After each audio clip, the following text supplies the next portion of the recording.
Hello, everyone, and welcome to Generation In Between, a Xennial Podcast. My name is Danny.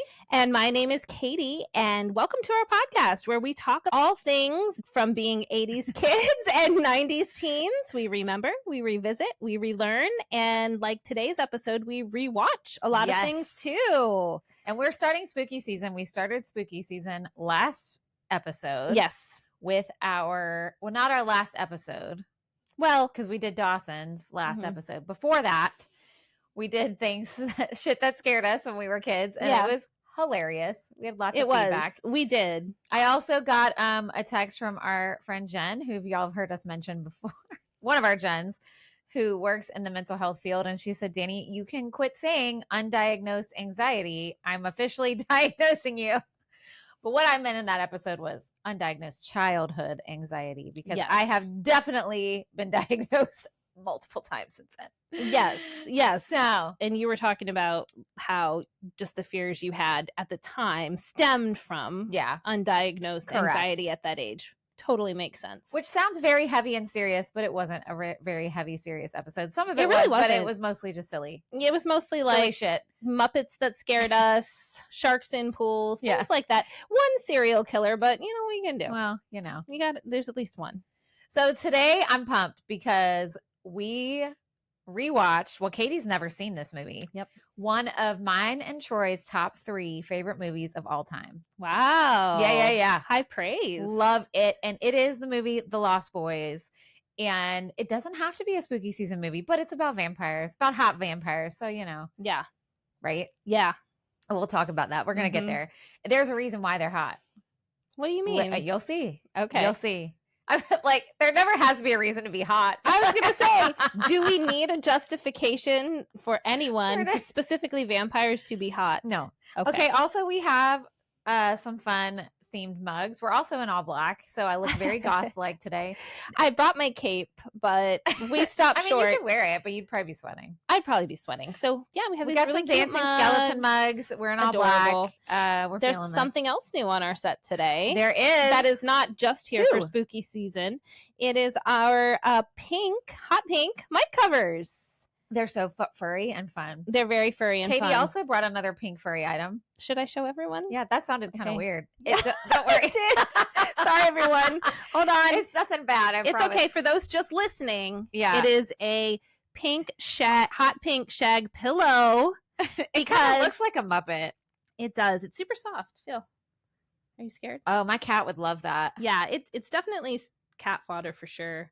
Oh, but fodder. Okay. Yeah, but I'm not going to hold it right now because the main reason I got it is just to be a comfort, but also I'm so tired of like seeing my midsection on our videos. Now, let me preface this.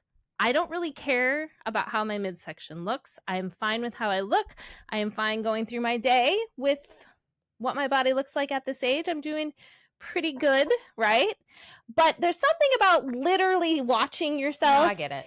That I'm like, the way that I'm sitting, and then like in the episode I get more comfy, so I kind of slouch down a little. I'm like, if I have to look at one more freaking clip of my stomach, I'm just not going to watch anymore, which is a choice. But instead I brought a pillow. So if I start to feel self-conscious, sit like that. I also just like holding pillows. Yeah. And I usually have like, when I'm working at home, I have like a blanket on my lap. Or you have that stuffy thing, now it's weighted. Yeah. I have a new one too. I have a weighted like dog stuffy. That's it. They've got these ones out now called Warmies. Oh yeah, I've seen those.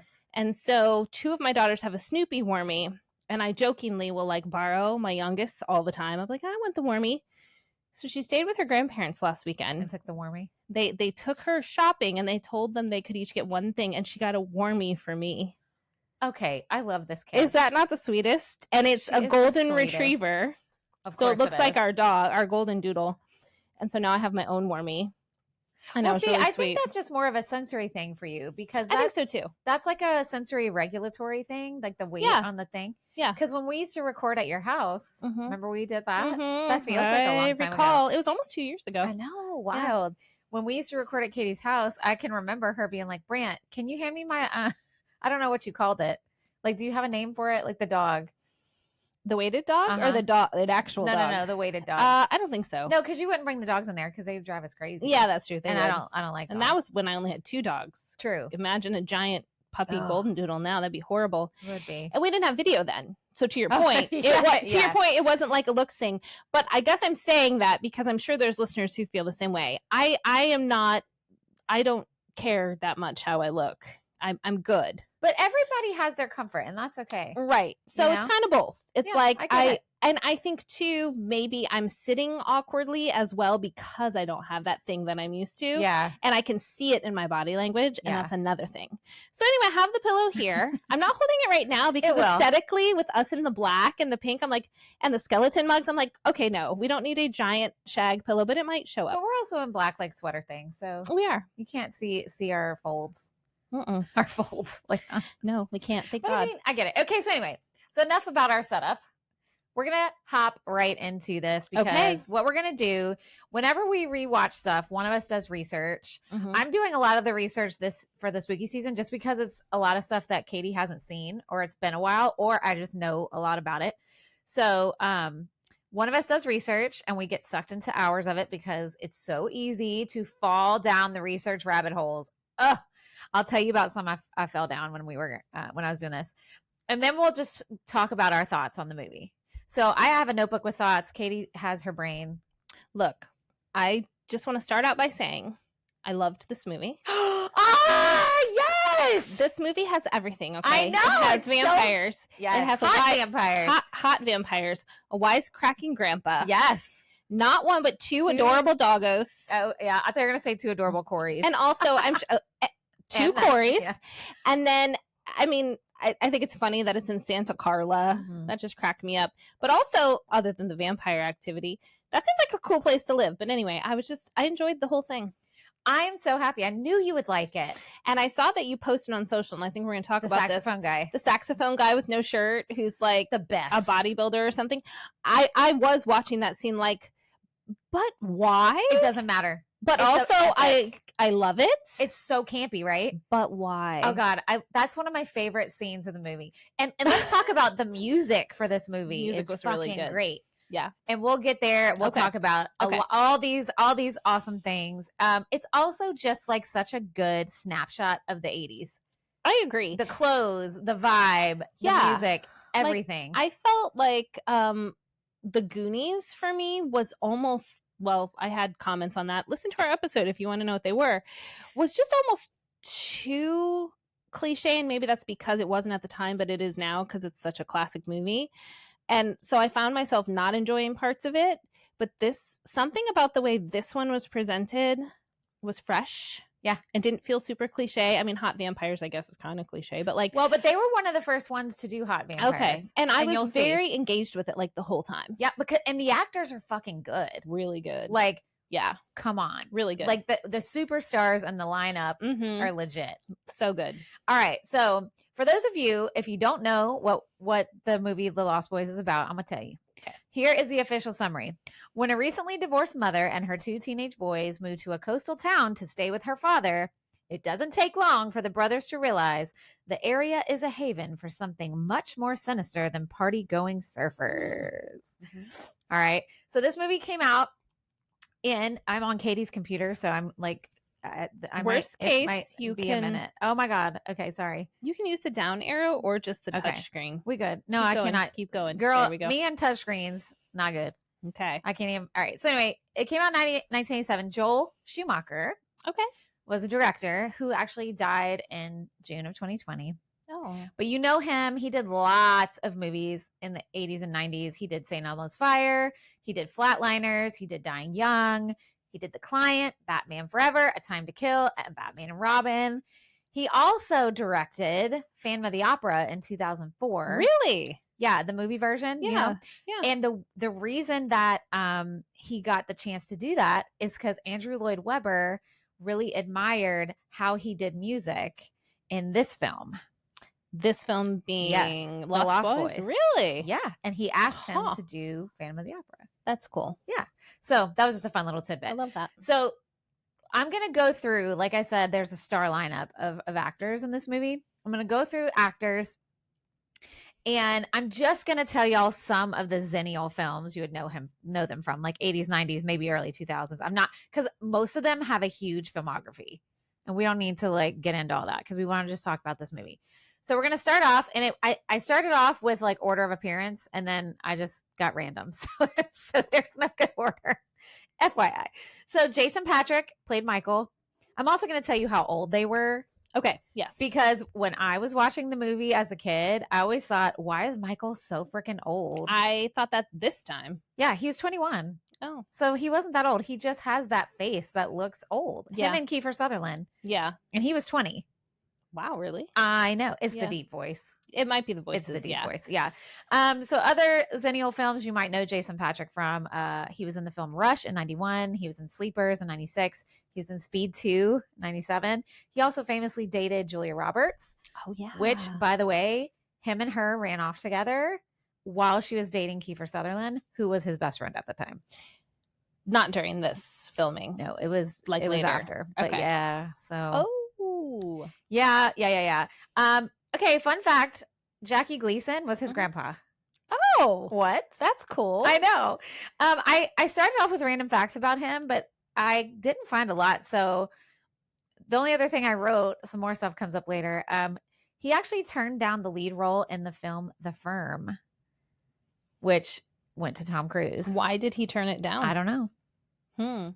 And that was a huge film, like for Tom Cruise. Came out in 93. I mean, it's hard to imagine someone other than Tom Cruise, but now that I'm thinking about Jason Patrick, yes, they have a similar look. I could see it. Yeah, especially back then. Anyway, and so I told you the tea with him and Julia Roberts. Yes. Okay, so let's move on to our first Corey. Corey Haim, who played Sam. He was 15 at the time. He was the youngest cast member. I see that. Yep. He sadly died in March of 2010 of pneumonia. He struggled with drug addiction for a long time. Dang. It was kind of a side effect. Yeah, he had a really rough go of child stardom. And Corey Feldman did too, honestly, but he managed to clean up and stay clean. And Corey Haim just never really could get a handle on his demons, and it's sad. But some other things you know Corey Haim from. He was in a Stephen King movie called Silver Bullet, which I totally forgot about, in 1985. He was in the film Lucas in 1986. And then we have some of the movies he was in with the other Corey. They were in 8 films together. Wow. Yeah. And I'll go, well, actually, I have them right here. So this was the first movie the Coreys were in together. Okay. Lost Boys. So this is number 1. Yep. They did 8 films together. And they even did a sequel to this movie that went straight to VHS called Lost Boys: The Tribe in 2008. I saw that when I terrible. Was looking for this one to watch. Yeah, I watched the trailer and it just looks terrible. Okay. But for those of y'all that don't know, like movies that went straight to video or DVD were usually not that great. Anyway, so they did 8 movies together. I thought I wrote them all, but License to Drive in 88, Dream a Little Dream, 89, Oh, What a Night, 92, Last Resort, 94. They did Dream a Little Dream 2. Oh. Yeah, in 95. Have you seen any of those? Not a one. Okay. We'll have to do a Corey filmography. Yes. License to Drive. They're all kind of, they all kind of follow the same kind of tropes, like the best friends, one silly, one serious, one gets the girls, one does, the same kind of deal. But they're fun 80s movies. Fun fact about that sequel, Lost Boys: The Tribe. Angus Sutherland, who is Kiefer's half brother, plays the lead bad vampire in the sequel. Okay. So that's kind of fun. Do they look a lot alike? They look very similar. Do they? That strong like jaw and bone structure, they do look similar. Also blonde, but I don't know. Donald Sutherland is their dad? Yeah. Yeah. Okay, so then we get to Diane. Is it Weist or Weist? Weist. I think it's Weist. Who, y'all, she was like the quintessential mom. Oh, yeah. In so many movies. And she's an amazing actress. She played Lucy. She played Sam and Michael's mom. And you know what I love about her? Her acting in everything I've seen her in seems so natural. Like you forget she's acting. I agree. She's almost conversational with her acting. Does that make sense? It does. Yeah. Yeah. And she doesn't, she comes off as like a mom you would know. Not like, especially for the time, not like the moms that are like on a pedestal kind of moms. Yeah. She seems like she's kind of quirky. Yes. She's kind of doesn't have it all figured out, but it seems very authentic in her Yes, portrayal. that's a good word. Yeah. So y'all would also know her. She was the mom in Footloose. Okay. Okay. She was also in a Woody Allen movie, The Purple Rose of Cairo in 85. Hannah and Her Sisters, 87. Parenthood, 1989. One of my favorite late 80s movies. She was in Edward Scissorhands in 1990. Little Man Tate, 91. Bullets Over Broadway in 94. Okay. So she's very, very experienced. So, but she got her start as a theater actor. What did I do Is here? it not working? I got it. You guys, me and computers. What is happening? I don't know. Will it go? Okay. So her original, though, career ambition was to be a ballerina. Oh. Yeah. But she got bit by the acting bug after she did some theater work on stage. Most notably, this is fun, playing Desdemona to James Earl Jones' Othello on Broadway. Wow. What a combo. I bet that was so good. She's actually won 2 Oscars for supporting role. Hannah and Her Sisters was one, and Bullets Over Broadway was the other one. Okay. And both were directed by Woody Allen. Okay. I mean, he's crazy, but he makes some good films, guys. He does. Yeah, he does. And he's one of those, you get directors that tend to kind of cast the same people, at least for a spell. Yeah. He's one of those. So usually, like, if you've been in one Woody Allen movie, you've been in like 3 or 4. More. Yeah. You're going to be a more if you get in the door. Yeah. Yeah, for sure. So actually, I thought of this while I was watching the movie. And I was like, I wonder if her name is Lucy because of Dracula, like the story. Oh, I didn't even think of that. And it was. It is. That is why? Yep. And it totally was. I was like, I wonder if that's why her name is Lucy. And there were some other things that came up that I got confirmed about, but we'll get to it. So then let's talk about Bernard Hughes, who's grandpa. Oh my God, I loved him. Now his backstory with acting is a lot of fun because he is known as one of America's most successful character actors. Really? Which is really fun because he always plays like a grandpa, like a grumpy grandpa or a funny grandpa. He was in Doc Hollywood in 91 with Michael J. Fox. He was in Sister Act 2 in 93. Okay. He was on Blossom. He was the grandpa on Blossom for 3 years. He was in The Fantastics. Do you remember when Joey McIntyre was in The Fantastics in 2000? Yes. Okay, he was in that. Okay. He also died in 2006. Oh. So he actually, I'm trying to make sense of my notes. You ever write something and be like, what did I mean? Oh yeah. The reason why he's known as one of the most successful character actors is because he had success in movies, in TV, and on stage. Because he did all 3 and he did them all very well. And the funnest thing was that most of his success in his career did not happen until after middle age. I love that. I know. I'm here for that. Follow your dreams, guys. He had his first role on Broadway in 1939. Stop it. Yeah, girl. He was in 23 shows total, and his stage career lasted 8 decades. That's amazing. 8 decades. That's his stage career. Yes. And then he did TV and film later. Yeah. I guess. Oh my gosh. But 8 decades. Wow. Like, I mean, he was performing until he couldn't. Wow. Right. I know. That's awesome. That was a really fun to find out about him. Okay, so then let's talk about Edward Herrmann, who we've talked about on this show before. He played Max. He was in the film Reds in 81. He was in Annie in 82. He played FDR. Yep. He was also in The Purple Rose of Cairo with Diane Weist, whatever. He was in Overboard in 1987. He was in Big Business in 88, Richie Rich 94, and he was on The Face on the milk carton, which is where we know him from. That's where we know him from. The from. funny thing about him is he was typecast a lot as like a rich, like put together guy, like snotty guy. That's who he was in Overboard. That's who he was in Richie Rich. He was in Nixon in 95 too. I forgot about that. Okay, so one of his last acting credits, I think he also died. Did I write it down? I was gonna say yes, he did. Away? He did. He passed away. One of his last acting credits was narrating a documentary series on cancer while he himself was dying of brain cancer. Yeah, in 2014. I know. I watched the trailer for that and I was like, oh, I can't watch that right now. He actually was the voice of like a bajillion specials on the History Channel. And if you think about his voice, you can be like, oh yeah, that's a good narrator voice for sure. He actually won a Tony. Really? Yeah, in For what? 1976 for Best Actor. The same year, his wife Kelly Bishop won hers. They actually played a couple on Gilmore Girls. I've never watched that show. Oh, okay. Have you watched that show? I know who they play. Okay. Yeah. So anyway, but isn't that funny? Yeah. Both won Tonys.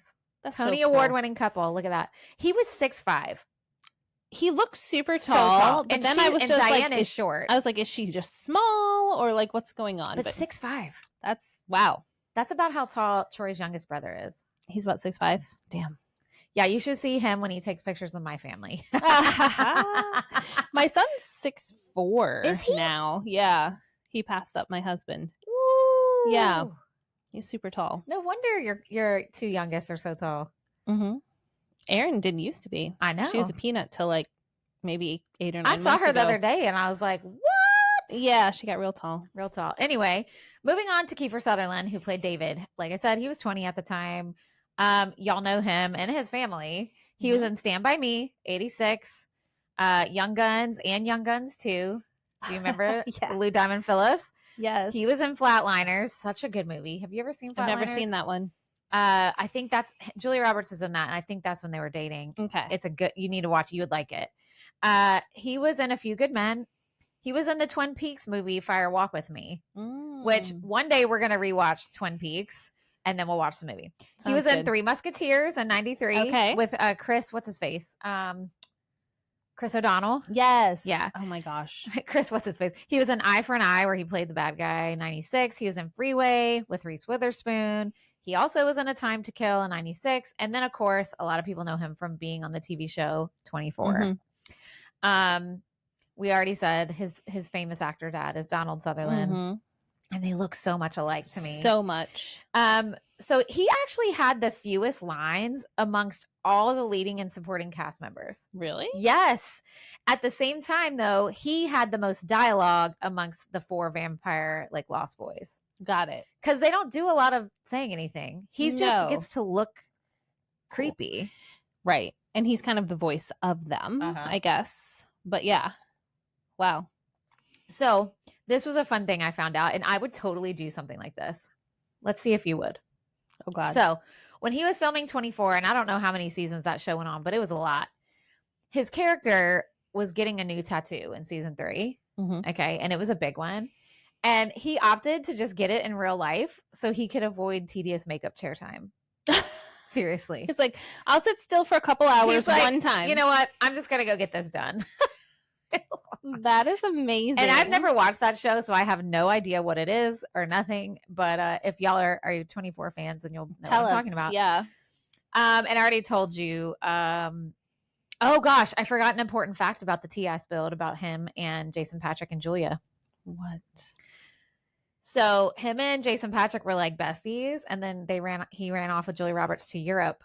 But it was 3 days before they were supposed to get married, her and Kiefer. Stop it. In 1991.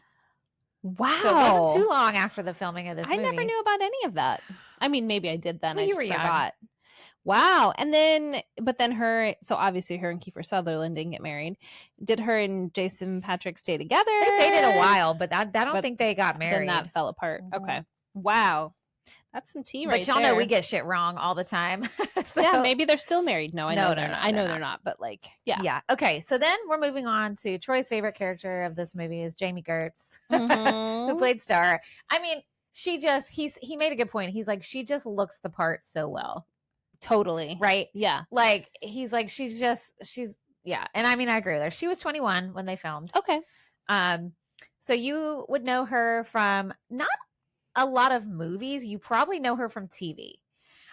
She was in the movie Endless Love in 81, and she had appearances on so many TV shows in the 80s and 90s. And I'm just going to tell you, she was on the show Square Pegs, Facts of Life, Family Ties, and Different Strokes. Wow. So if you were watching TV in the 80s, you saw Jamie Gertz somewhere. She was also in 16 Candles in 84. She was in a movie called Sibling Rivalry in 1990, Jersey Girl in 92, and she was in Twister in 96. And you also probably saw her in some 90s shows like Seinfeld, Dream On, and ER. Yeah. I remember her from Seinfeld and ER for sure. So, and but listen to this.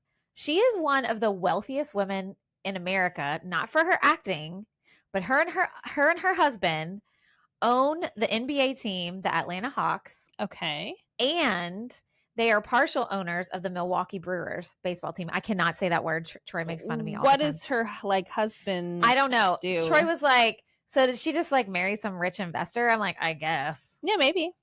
But her name's on it too. It's not just him. Right. Wow. Isn't that crazy? That's really crazy. Yeah. So her film debut was the same film debut as Tom Cruise in the movie Endless Love in 81.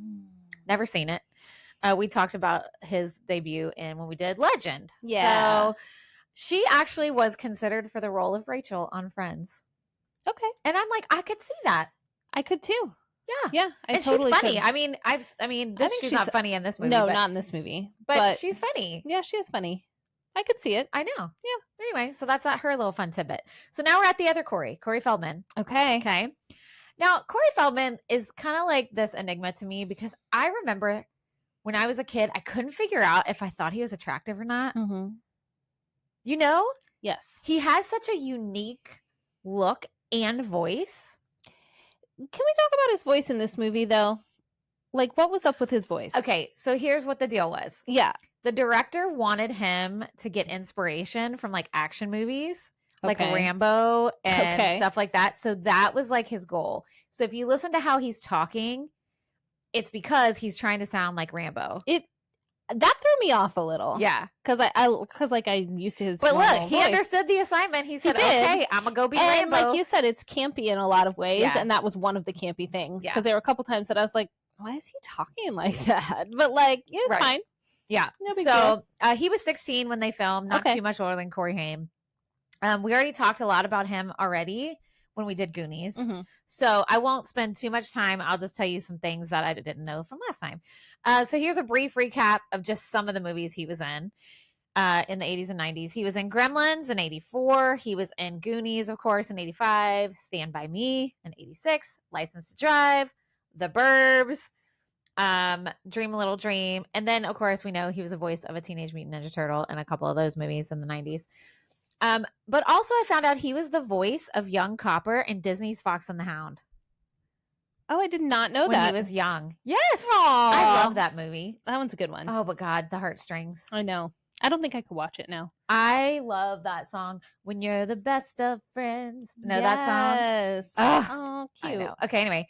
So he's in a band and he's toured North America twice with that band called The Truth Movement. And he's toured more than 15 times as a solo artist. So go ahead, Corey Feldman. Okay. He's had 10 full albums released and 7 soundtracks. And he's not the sunglasses at night guy. No, he's That's not. somebody else. But he is a musician. He does sing, yes. Okay. Yes. So I did find this kind of not good thing. So he actually self-produced a documentary about alleged abuse that him and Corey Haim experienced in their Hollywood childhoods, teenage life. It's called My Truth, The Rape of Two Coreys. Ooh. It's about sexual abuse. And he talks about, I watched a trailer and then I had to stop because I don't like true crime. I have a hard time with kid abuse stuff. Although everybody deserves to have their story heard. And if that's how you need to get your story heard, so you want to raise awareness that way, then you are absolutely empowered to do that, right? But he talks about the sexual abuse from several men in the entertainment industry that him and the other Corey unfortunately experienced. One of which was accusing Charlie Sheen of raping Corey Haim on the set of Lucas. Charlie Sheen was 19 at the time and Corey Haim was 13. Oof. There was lots of controversy after that happened because Charlie Sheen vehemently denies it. And I think he had some legal action against Corey Feldman. And the only people who know what really happened are, Corey Haim has passed away. A lot of people did not like that Corey Feldman made this documentary after Corey Haim had passed away. They felt like it was exploiting him without his permission. Yeah, I mean, I can see that. So, and Corey, some of Corey Haim's family didn't like it either. So it was just it was a whole lot of icky vibes.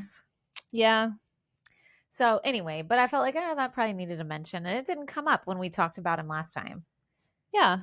So anyway, moving on to his on-screen brother, Jameson Newlander, who played Alan Frog. By the way, I forgot to say who Corey Feldman played. He played Edgar Frog.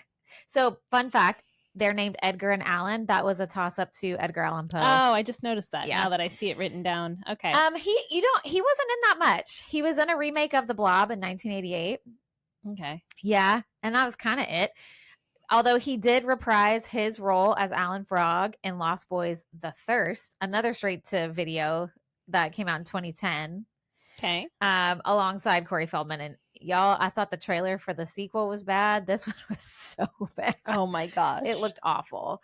Anyway, so here's something interesting about his backstory. He has a condition called osteochondritis of the epiphyseus of the femur. Okay, that's the medical term. Inspired by doctors that he was around all the time when he was young, he decided he wanted to be an orthopedic surgeon. Wow. That was his original childhood dream, but his mother said he should do commercials to get money for medical school. But ironically, he was like, actually, I like this better. Right. So he went to college for acting. That is so orthopedic cool. surgery, which is kind of fun because you just never know where your passion's going to pop up. Totally. I mean, when I was a kid, I wanted to be a paleontologist, a dentist for a while, which is so weird because I hate the dentist. I mean, you have all these dreams until you do something else, and then you're like, oh. You're like, this is actually really fun. Yeah. I wanted to be a vet. Oh, for the longest. Still do. For years. I still do. I was thinking about the other day. I was like, because I was thinking about Nanook from the movie. I was like, man, if I could just like have, and then I'm like, well, maybe one day I'll live out in the country and maybe I can have an animal rescue. And like, I'm literally just like thinking about all this stuff as I'm going through my day. I'm like, okay, I need to calm down. I need to calm down. Brant would be like, I'm going to live with my parents. Exactly. So anyway, he actually ended up getting a BFA in acting from NYU, and he became an award-winning playwright in 1996 with his play, Remember This. Very cool. So look at him.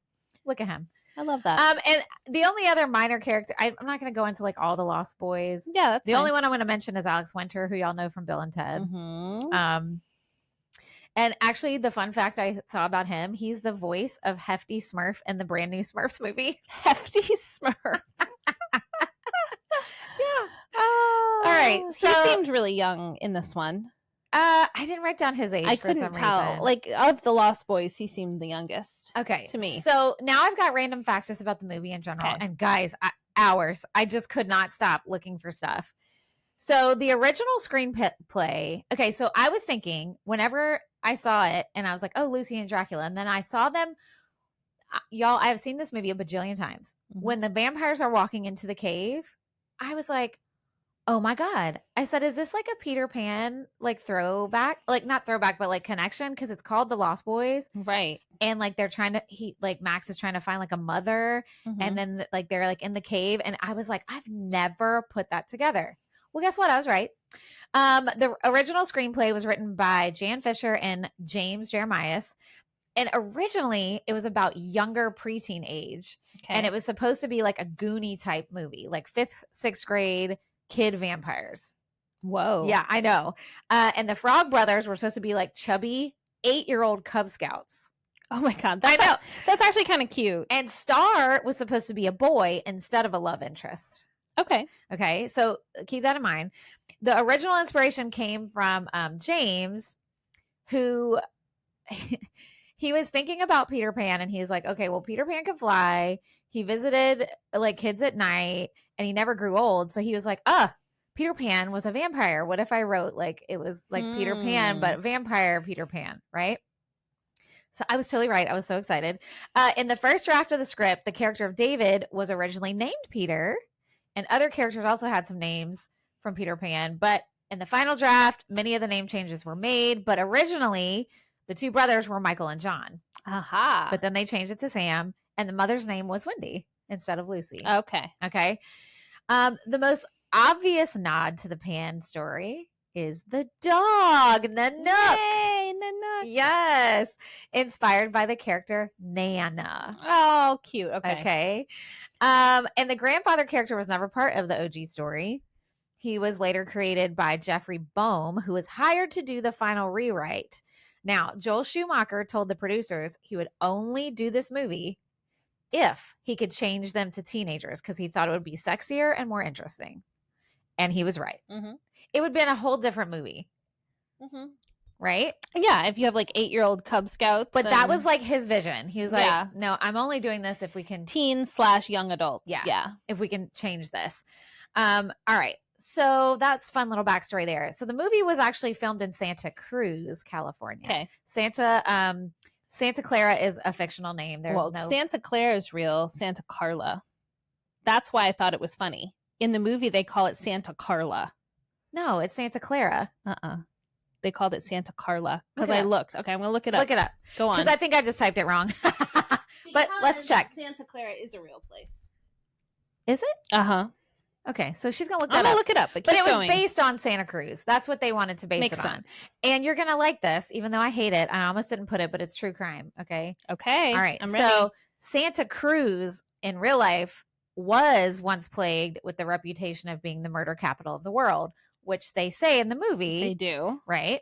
And it was because of a series of really brutal murders by 3 different killers in the early 70s. John Lindley Frazier, Herbert Mullen, and Ed Kemper. Oof. Santa Cruz had 28 murders over a 30-month period between 1970 and 73. I'll tell you what, just from listening to like true crime, California, particularly like Southern California and coastal California, had it bad with the serial killers in like the 60s and 70s. Maybe they were vampires. Bad. Okay, so Santa Clara is a real place. Santa Carla was made up for the movie. I typed it totally wrong. Yes. All right. But it was based on Santa Cruz. So the town in the movie is fictional. There was something I meant to look up, and I'm going to have it on reference for later. Okay. So moving on with trivia, I'm typing in something on my phone because I have to remember to say this when we're all done. Okay. Sounds good. Well, okay. I can't find it. It's fine. All right. Moving on. So next bit of trivia. So every year at the real life Santa Cruz Boardwalk, they screen the movie as part of their like free summer movie series. Cute. I know. So beachgoers like bring their little outdoor furniture, just like they did on Dawson's Creek when we watched it. They watch it after sunset, and many features of the town can still kind of be recognized, like the rides and the games and stuff. It's kind of like timeless. That's fun. There was an earthquake in 1989 that was really bad, and it unfortunately destroyed lots of landmarks from the film. Oh. So the original comic book shop and the big giant stage where the band plays, those were both totally wiped out. That's wild because in the storyline of the movie, they talk about an earthquake and the hotel falling into the... Yep. And then 2 years later, they had a really bad earthquake. Wow. Yeah. This was a fun little tidbit that I thought was fun. So did you notice that the blood was kind of shiny? Yeah. There was glitter in the fake blood to make it extra shiny. I love it. I know. I was like, glitter blood? Glitter blood. Glitter blood. Maybe that is one of the reasons why I love this movie. Another fun thing I saw, like Joel Schumacher had this like total vision for this movie, like I said.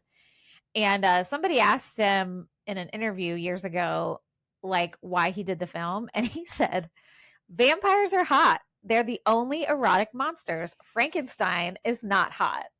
I mean... And he is so right. Yeah. They are the only ones. Yeah, I'm trying to think. Yeah, there's not. Like, yeah. Mummy? No. Wolfman? None. No. Swamp Thing? Vampires? No way. Yeah. Vampires? Yes. Yes. Yes. Okay, so let's just pause there for a second and talk about... we do have you on record saying that you're not a vampire person, remember? Yeah. I'm not. I you said, I can't remember how you said it.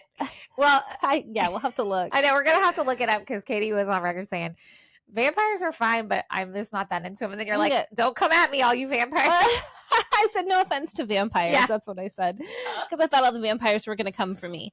I mean, I'm still not like, the particularly campy parts where like their faces changed and the fire was going and they bit into the head. That was the best. I was like, yeah, but like we went and saw Dracula live, and same thing. Like it's just a specific. But like kind the of idea art. of a vampire, do you like that? Not really. I have to think about it. How do I feel when Troy I and I think were about sitting it? there and like we were getting ready to watch this, and he was like the credit, like the opening credits are playing, and he's like, "Man, I love me a vampire movie." I said, "Me too." Like, because we just finished watching the most recent Nosferatu. Okay. Oh, it's fucking good. You need to watch it. I know you're not into vampires, but yeah, it's a beautifully made horror movie. Okay. And you'll see what I mean when you watch it. Johnny Depp's daughter is the lead. Oh, nice. Female. Anyway, it's so good. But I was like, man, me too. Like that whole vampire like lure of like it being sexy and hot. Done. I'm in. Yeah. I don't know. I mean, I really liked this movie, but it didn't make me like, oh, vampires are cool, or let me watch some more vampires, because I've seen plenty of vampire content that I don't like. But do you like the Anne Rice vampire world, like Interview the Vampire? It's fine. See, it's been a long time since I've seen that one, though. I bet I would enjoy it more now. I think you would too. Yeah. Well, now we need. Well, now that's we our find out. list. Now we gotta never find ends. out. Okay. Anyway, so moving on. Speaking of opening credits, the opening theme song, "Cry Little Sister." Yes. Jared McMahon wrote that song for this movie. Okay. And it is still a huge hit to this day. And they played it several times throughout the movie. Yeah. And he wrote it after he read the script, but he didn't see the film yet. Okay. So he read the script, then wrote the song. Cool. And like as soon as you as soon as Troy and I heard the voices, "Thou shalt not kill," whatever the little kids' voices, we're like, yes. Right. Yeah, that's really good. Love that song. Okay, so now let's talk about the oiled up saxophone player. And let's do it. His name is Timmy Capello. Okay. I mean, that just seems right. It does. Okay. He made a name for himself first by playing in the touring band of Tina Turner. Okay. During her big old comeback tours of the mid 80s. Yeah. Okay. So he was in her band, probably looking hot. Yeah. And 2 years before he did this film, he was also in her video, One of the Living, one of the 2 songs she recorded for the movie Mad Max Beyond Thunderdome. Which you can, if you look at him, you're like, oh yeah. I'm not really sure who saw him to get him up in this, but he still goes to Comic-Cons and stuff because of the movie. Oh yeah, movie? and he still gets oiled up and plays the saxophone. I love it. Yeah, I think it was Ben who told me he met him or something. You should go off, Timmy. You should go off, Timmy. Yeah, listen. And who knows how old he is by now? Yeah, because I mean, he wasn't as young as the Lost Boys in that movie. No, he was older. I know. Anyway, yeah, he was really cute. So let's talk about that boardwalk scene. Mm-hmm. Those are actual, real local residents. You know, in the beginning when people are strange. So several thousand local residents answered the casting call, and they asked for family types, street people, punks, surfers, roller skaters, and one brain dead hippie. Just one. Yeah. And how did they decide who got to be that brain dead hippie? I don't know, but they signed on 2,000 people. That's cool. And they were the extras in the movie. And they just came as themselves. I love that. My favorite is the girl that kisses the rat. Do you remember? Oh, yes. That was really good. Filming of the movie lasted 21 days. That was it. Wow. I know. Yeah. And fun fact, in Max's video store, you can see a single copy of the Goonies on the shelf. Yeah, I did not organize my thoughts at all, guys. So we're just hopping around. Doesn't matter. This is fun. Okay, so the comic shop was a real comic shop. All right. So when the Corey Haim Sam goes back to the comic shop the second time to go talk to the Frog Brothers, there's 2 men in there playing pinball. Do you remember that? Mm-hmm. One of them was the owner of the store. Of the real store. Uh-huh. Aww. His name is Joe Ferreira II. The comic shop was called Atlantis Fantasy World. It's not in that location anymore, but it is still open and it's still owned by him. Cool. He still has the original #1 issue of Vampires Everywhere, which was created just for this movie. I was going to say that's not real, right? No. He but he has the one they were holding in the movie. Yeah. Oh, that's cool. Yeah, and the comic its opening page was signed by all the cast members, and you can go take a picture with it and all that. That is so cool. I know. Road trip. I love that. Road trip. We need to do that. And I was right. The film is titled after the companions of Jay and Barry's Peter Pan, who remain forever young. Yeah. And like now that you say that, I mean, they mentioned that a few times. I guess maybe because I'm not into vampires, guys. But is being young forever a vampire thing? Oh my God. Yeah, they're immortal. Okay. But not just immortal, they are young immortal. Well, no, you are the age. Okay, so this is funny. So Troy was asking me all these vampire questions, right? Yeah. Because he's also right now reading Salem's Lot by Stephen King, which is also about vampires. Okay. So we're like in this whole vampire. So you stay the age that you were when you were transformed. Got it. Whether or not you're young. That's why Max Mm-hmm. is his age, because whatever age he was transformed. Which is why in Interview with the Vampire, the little girl, Claudia, she stays little. Well, so let's talk about, first of all, why was he called Laddie, the little that was boy? Just his name. It was, why? I don't know. That's a terrible Laddie. name. And I should have like went back because there's that moment where he's on the milk carton. Yeah. And I was going to see if it actually said It Laddie. It did? And it had that actor's real life birthday on there. Oh, yeah. Cute. But so then in this movie, Laddie is a vampire. Well, he's only half because you're not fully turned until you make your first kill. Got it. Right? So in theory, he never became a vampire then. Right. Which is why when Max dies, him and Star transition back to being human. But if they had already passed the line, and Michael, if they had already crossed the line and made their first kill, then it's over. Then it's done. They're still fucking vampires stuck. Okay. But Troy asked me about vampire. He was like, well, here's what I'm not understanding. He was like so confused reading Salem's Lot. And he was like, all right, so vampires like suck the blood out of people and they die. Mm-hmm. And he said, so how do people become vampires then? Like, how did the original vampire? Like, how do you? And I said, okay, well, because they had to, in order to become a vampire, you have to drink a vampire's blood. Okay. So what happens in a lot of movies that you see is that they'll start to kill someone, right? They'll start to drink their blood, but then they'll let them drink their blood, and then they become a vampire. Okay. And like in this one, he was drinking David's blood from like a wine bottle. Yes. And is that what Laddie did too? Well, I don't know. They never really say their backstory. Right. So I don't know. And Laddie and Star aren't like related or anything. They were both just like taken by the vampires. They were halvesies. Okay. They were halfsies. That's what I together. thought, because it kind of presented it at first that it could be like her brother or her kid even. Yeah. Well, yeah. But then as it goes on and then you see the face on the milk carton and all that stuff, then you're like, okay, no, I think this is just they're both there, but like not related. Okay. Okay. And so this I thought was super interesting. And I don't know if we'll ever know what the meaning of this was. So I don't know if you noticed in Sam's room on his clock, he has a big poster of Molly Ringwald. Yes. He also has one of Rob Lowe looking very sexy on his closet. I think I missed that. Okay. He's in that poster has sparked conversation among people because some people say that Joel Schumacher was trying to make a statement because Joel Schumacher is an openly gay man. Okay. This was the 80s. So, you know, they kind of think he was making like a subtext statement about Sam's sexuality because the poster is on the closet kind of to symbolize being in the closet at the time. Okay.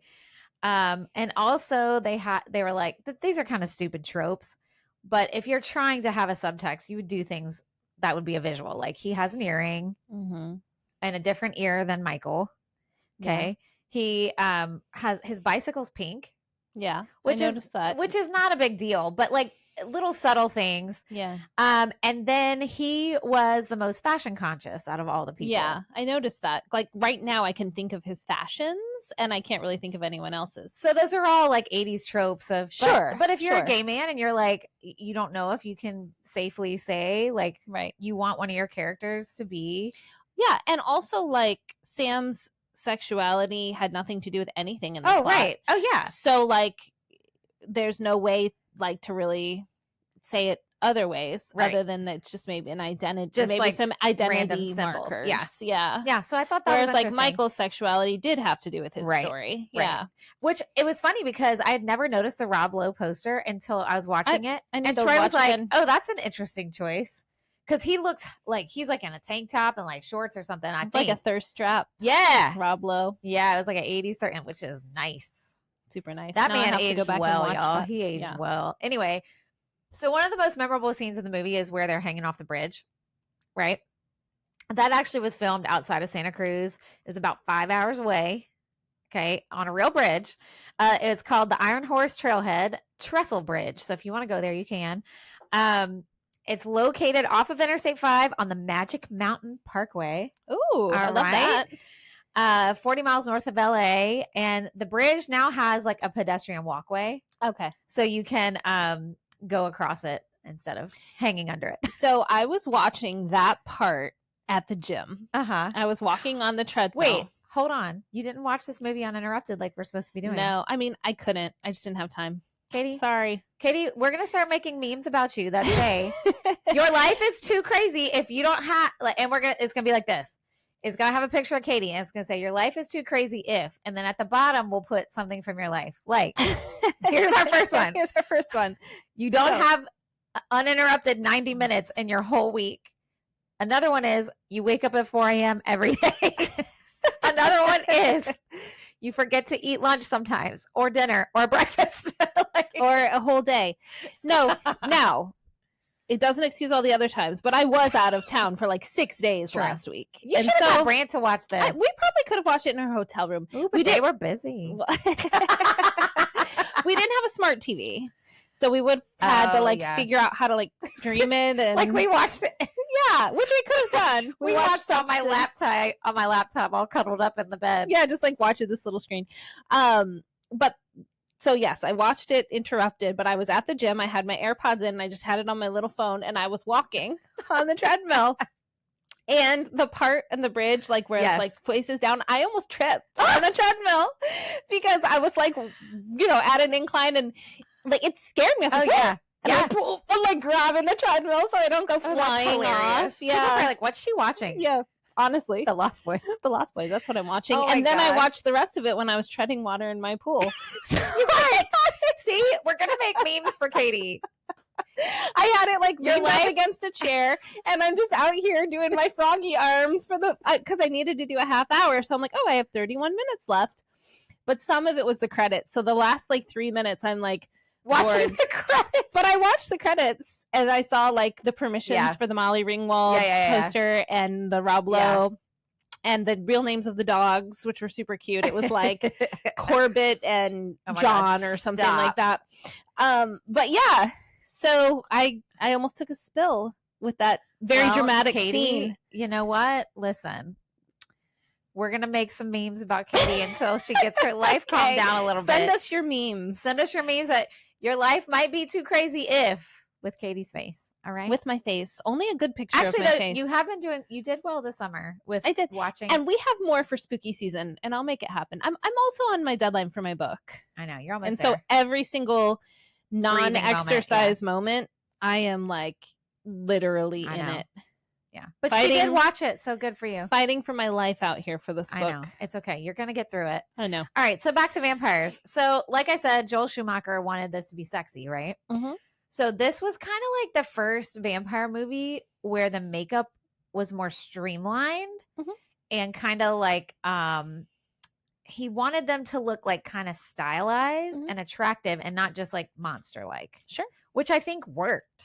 Yeah, and I mean, I felt like it kind of gave into the goth aesthetic of the time. Yeah. Like, obviously, when they transformed into the vampire, it was a little more dramatic. Yeah. But like their normal makeup was pretty like you could see that being a fashion statement. And the vampire makeup they used in this movie inspired the creator of Buffy the Vampire Slayer, the TV series. And if you ever watch that, go look at Spike. Him and David look kind of similar. Now that you say that, yeah. All right. So, okay. Speaking of vampires, this is hilarious, and I could never see this, but Jim Carrey was considered for the role of David. Stop. Because he was in that movie Once Bitten in I wrote it down, 1985. And you can actually see a movie poster for that movie the second that Lucy walks into the video store for the first time. Oh. I saw it in the background. I was like, oh, that's ironic. It was intentional. Okay, so you ready for some dog trivia? I've been waiting. It's not that much. Let's go. It's just one little bit. So Sam's dog Nanook is an Alaskan Malamute. Okay. Is that Alaskan Malamute. That's what I think it it's is? just Malamute, not Malamute. It's spelled Malamute. Malamute. But maybe that's not, maybe you don't pronounce that. I don't know. But I know what you mean. There's a reason why he's that kind of dog. Okay. Because they are known for the peak at the top of their head. And it's supposed to resemble the widow's peak, the classic Dracula hairstyle that Bela Lugosi made famous. I actually wondered why they had that kind of dog. That's why. Because I'm like, you're moving from Phoenix to California. Why do you have an Alaskan dog? There you go. I love them. They're beautiful, but I was a little confused. But that makes sense there you now. Go. It's a Dracula dog. Love it. Okay. So one of my favorite things about this movie is the ending scene. Okay. How Grandpa, the very end, goes to the fridge. It's like everybody's watching him, and she's like, "Dad, are you okay?" And he's like, "I'm going to mess this up." This is what I was trying to look up on my phone, so I didn't say it wrong. But he says something along the lines of, "The one thing I always hated about living here was all the damn vampires." Yeah, that's and then basically what he says. Yeah. I'm missing some words there. So that it actually, that was not the OG ending. Oh, okay. The OG ending, after that scene, it cuts to some of the surviving Lost Boys kind of regrouping in in the hotel, the sunken hotel. And the last shot was a mural on the wall that was made like in the early 1900s. And the person in the mural is Max. I mean, in 1900s clothing, but you can tell it's still him. Why did they not use that ending? I don't know. They said this all appeared. They never filmed it. It was just in an early draft of the script. Got it. I don't know. I think they just didn't. They just decided not to. We're done. Everybody's dead. And speaking of Buffy, The Lost Boys is the first piece of media to use the term "vamp out" for when a vampire shows themselves. Yeah, vamp out. Okay. It later became super popular on Buffy the Vampire Slayer, which makes sense if you know that the creators were inspired by this movie. Totally. Right? Vamp out. Totally. And I remember Sam yelling that. He's about to vamp out. Well, I had this moment at the very end. I'm glad you brought that up, where I remember when they the grandpa's walking to the fridge. And I remember when they first got there, how he said, "Don't take anything off my shelf. This is Grandpa's shelf." Yes. So I have like these 3 seconds when he's walking to the fridge, and I'm like, oh my God, is he a vampire?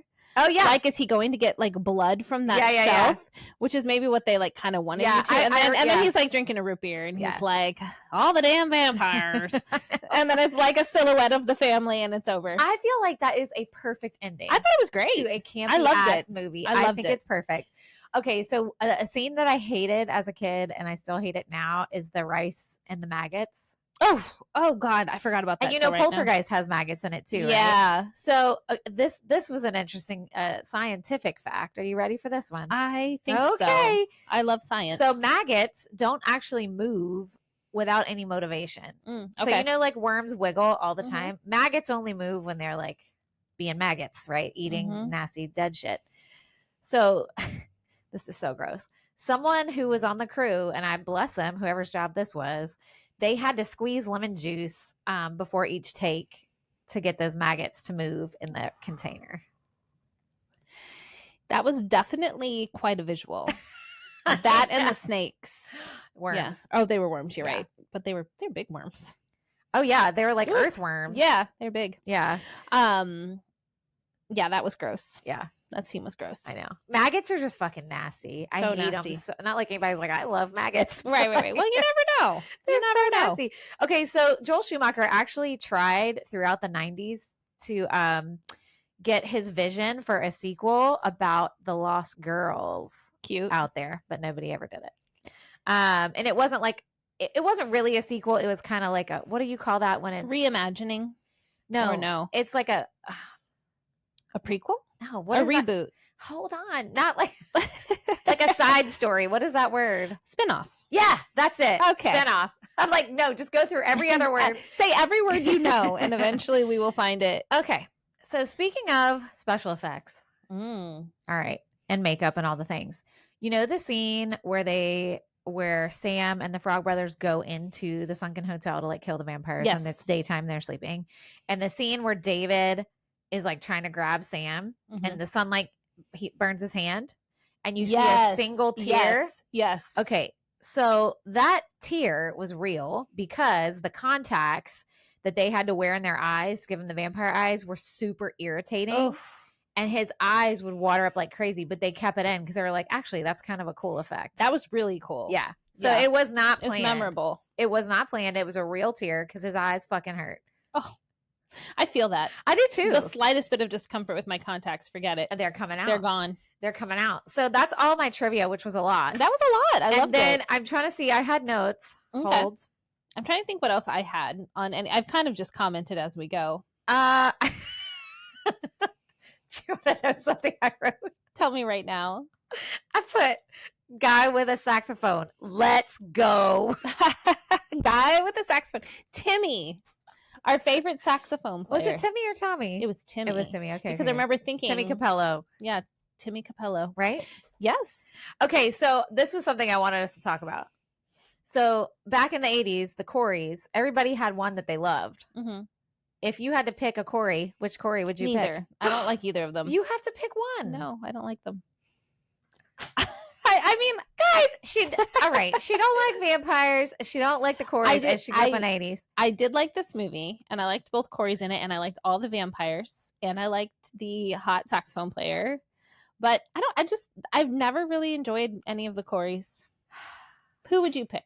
Well, I went back and forth between the two. Okay. Because remember, I told you I was confused. I couldn't figure out if I was attracted to Corey Feldman or not. Right. I couldn't figure it out. But see, Corey Haim has blue eyes, and I love me a blue eye. That's fair.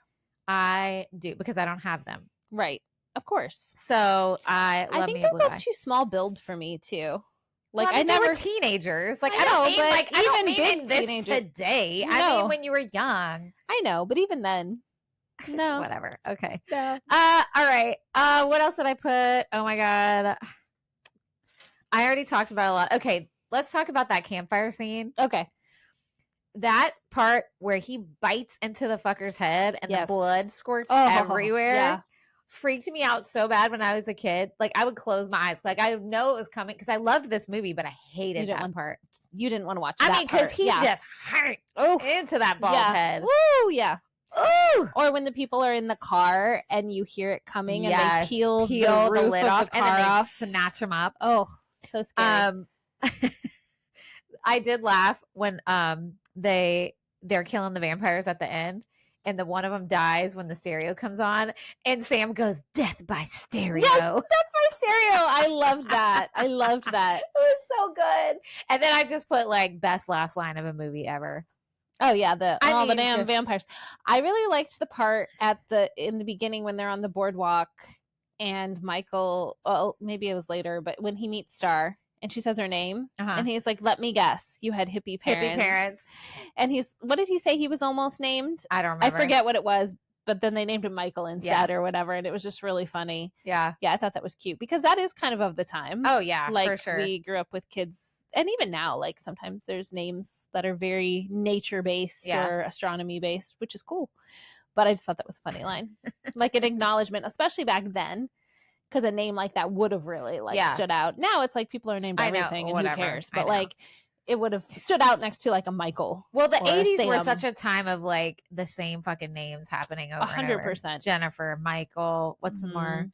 Sarah, Tiffany, Katie was Caitlin, Kate, all the versions, all of them. Danielle, Stephanie, lots of Stephanies, and I feel like male names they kind of some of them just always stick, like the Michaels and the Johns, like the white Sam boy names. That's what they are. Nick and all that stuff. Brad, I remember lots of Brads in the 80s. Lots of Brads, Timmys, Tommies, all the above. I'm just gonna tell you every name. Let's just list every name.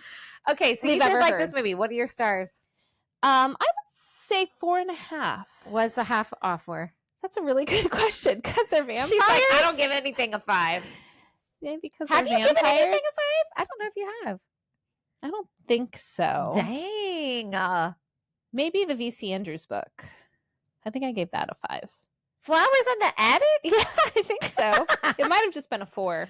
I don't think you've done a 5 for anything. Have you? Yes. For what? This right now. Oh, okay. And also, what is the other movie we watched that you hated? That was a fan. Goonies. I said 5.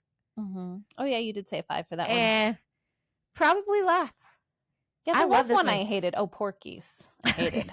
You shamed me into taking my rating down. Remember that? You were like, I'd say it's like a 4. And then I'm like, you just said all this stuff and you still gave it a 4. You're like, no. 9. You're like, You're changing it. You know what, though? This literally is one of my top favorite movies. Yeah, I love it really so good. much. It's really so good. It's just so good. I think what makes me maybe not give it a 5 is that I don't anticipate watching it again. I really liked it and enjoyed it, but like I'm not like if someone was like, hey, do you want to watch Lost Boys? I'd probably be like, no. I feel like you say that about every movie I pick. I watched it once and that was enough. I feel like every time I pick one, she's like, and I'm glad I watched it, but that's all. I said that about Legend too. About every movie I've picked. And what was the one with David Bowie? Oh my God, Labyrinth. Yeah, I'm not gonna watch that one again. Guys, it's okay though. It's fine. That's why we're two different people and have a good podcast. Oh, Absolutely. my sister said she was listening to I don't know what episode she was listening to, and she was like, Danny, you remember a lot of stuff about movies way more than I do. Way more than I do. And I'm like, well, that's because I loved movies. Like, I mean, I still do, but when I have always really loved them. And my sister likes them, but she's not like a big movie goer. Sure. Like that makes a huge difference. And she's not one to rewatch movies. Now, I don't rewatch a lot of movies now. Mm-hmm. Like I know some people who will rewatch things all the time because it's like an anxiety calmer. Yeah. I don't rewatch a lot of stuff. Oh, this one. Yes, I watch this one a lot. But my sister like never rewatches stuff. Like Christmas movies for sure. Yeah, Christmas movies I would say but would be the exception for me. My husband has like 5 or 6. Some are Christmas and some aren't. That if it's on, it's always on. To the point that like if we're like it's the end of the day and we're like watching something together, Trading Places. Oh my God, Troy loves that movie. Yeah, so is Brent.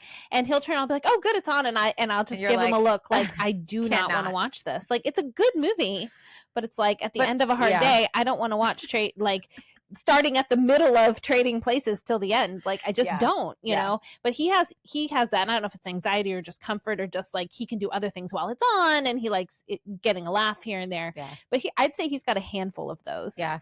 That if they're on, or he'll put them on the DVR or whatever, or stream them. And I just don't really do that. Yeah, I don't do that. I mean, I like to rewatch movies that I love, like this one. Christmas ones, you know, I will watch Breakfast Club anytime or day. There's some, but I mean, I won't usually, if I watch a movie and I'm like, damn, that was so good, I won't usually rewatch it. Yeah. Like a newer movie. Like the ones I will rewatch, let me change it. The ones I will rewatch are ones that have nostalgia for me. Sure. For whatever reason. But my sister's not really that way. Yeah. And I said, that's why. It's because I've watched these so many times. She's like, oh, yeah, that's true. I didn't really do that as much. She just didn't. It makes a difference. Yeah. And I mean, like I told y'all, I watched so much TV as a kid. She did not watch as much as me. Nothing wrong with that. I feel like, yeah, exactly. Awesome. All right. Well, thank you for that. I loved all that trivia. I mean, I really liked this movie. I'm sorry it's not a 5. I'm super glad. One of these days it's going to be a 5. One day. Maybe it'll be Blair Witch. Season. Maybe it'll be Blair Witch. Maybe. It won't be, but it might be. It might be. We'll see. Could be. We'll see. So thank you for researching that. And thank you, listeners, for sticking with us this spooky season. We're just getting started. I know. We got so much good content on the way. We've got it all planned out. It's going to be really, really fun. Also, I feel like we need to make a disclaimer. So many people have asked me about being a guest on our show. We're not doing guests right now, guys. Yeah, it's not you. It's like, us, literally. Here's the thing. Katie and I have to record at a super odd time of day. Yeah.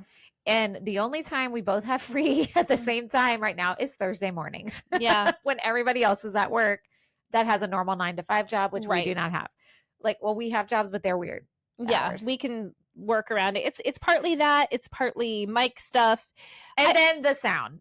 And then the sound. And I think we'll be able to figure it out maybe for like early next year onward. We'll see. But also, listen, it's just easier sometimes when it's just the two of us because it's just easier planning. Definitely. Yeah. So no offense, everybody. It's because I had somebody say, oh, I want to come back on. It was one of our prior guests, and I can't remember now who it was. And I'm like, and they were like, did you not like my episode? I was like, no. It has nothing to do with you. It's just easier for us scheduling wise. Yeah. And like the Zoom recordings are a beast. If we ever have a guest on again, it has to be in person. Has to be. Because none of those worked out. Well, Everyone has to have but we their had own some mic kind of issue. and yeah. It's like one more piece of like technology that can glitch. Yeah. And we need the least amount of those as possible. And there's only us. Like there's nobody Right. else, guys. This is us. it. This is our team. And it's mostly You can Katie. probably tell. It probably shows. It's mostly Katie and Brant too. Brand helps us, yeah. But it's Which is good. mostly Mostly Katie does us. all the tech stuff. I do most of it, yeah. So anyway. All right. Well, thank you for listening, and leave us a review wherever you're listening. Share us with your friends. Always. Tell us your own spooky season stories. We'd love to hear them, and we'll see you next time. And we need to know, are you hot for vampires or not? Are you hot for vampires or not? You're not. Not. I am. Let's go. Vampires. Let's do it. She's vamped up on vampires. All right. We'll see you next time. Talk to you next time. Bye. Bye.